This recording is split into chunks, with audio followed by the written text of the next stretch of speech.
La Profavara espugna anche Gela, vince la gara per 2-1 e si porta al terzo posto in classifica a soli 2 punti dalla capolista Akragas.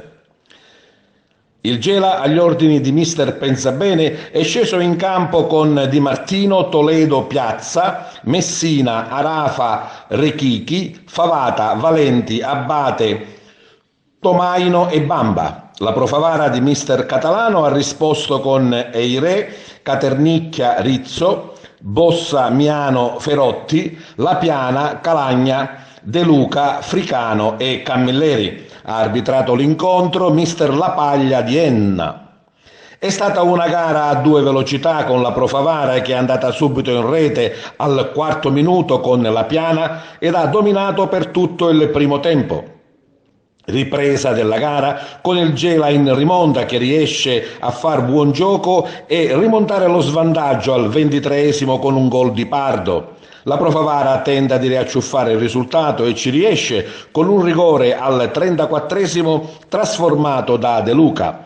3 punti che le permettono di navigare sul podio della classifica provvisoria alla 13ª giornata del campionato di eccellenza. Ma sentiamo gli allenatori delle due formazioni. Più di una volta Profavara va subito in gol nei primi 5 minuti, gestisce il primo tempo, poi nel secondo tempo invece soffre. Credo che stasera abbia sofferto più del solito. Sì, questo è vero, abbiamo la bravura di partire abbastanza bene, riusciamo a sbloccare spesso le partite nella prima parte della gara.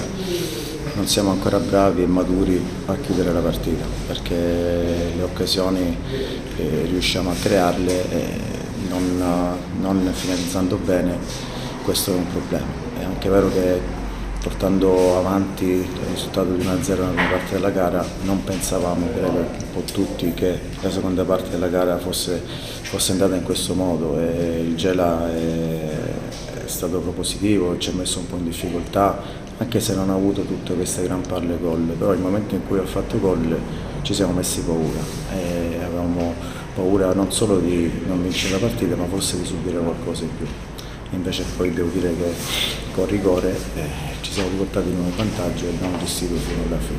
Credo che tutto sommato il Favara oggi ha disputato come sempre una buona gara e per noi era importante continuare quello che abbiamo iniziato, una vittoria importante, ma soprattutto per i ragazzi. Io l'ho detto da quando sono arrivato alla classifica, in questo momento non ha importanza, non la dobbiamo guardare, finiamo il girone d'andata e poi tireremo le somme. Però questo penso che oggi sia stato un risultato importante su un campo difficile, perché il Gela, anche se nelle bassi fondi della classifica, è una squadra organizzata, una squadra che sta bene in campo, una squadra che ti pressa, corre, quindi un risultato veramente importante per noi.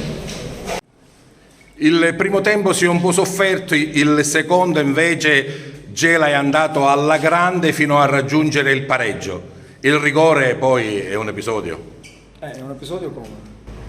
Lo faccio io la domanda. Negativo per voi? No, dico, non è questo, dà fastidio però, perché mi è sembrato stato troppo generoso l'arbitro a regalare questo. Dà fastidio perché noi siamo una squadra che stiamo lottando, stiamo cercando di venire fuori da una situazione un po' difficile. E devo fare un plauso a questi ragazzi perché in questo momento siamo questi, però stiamo tenere bada al Favara non è facile, perché il Favara è una grande squadra, è fatta di grossi giocatori.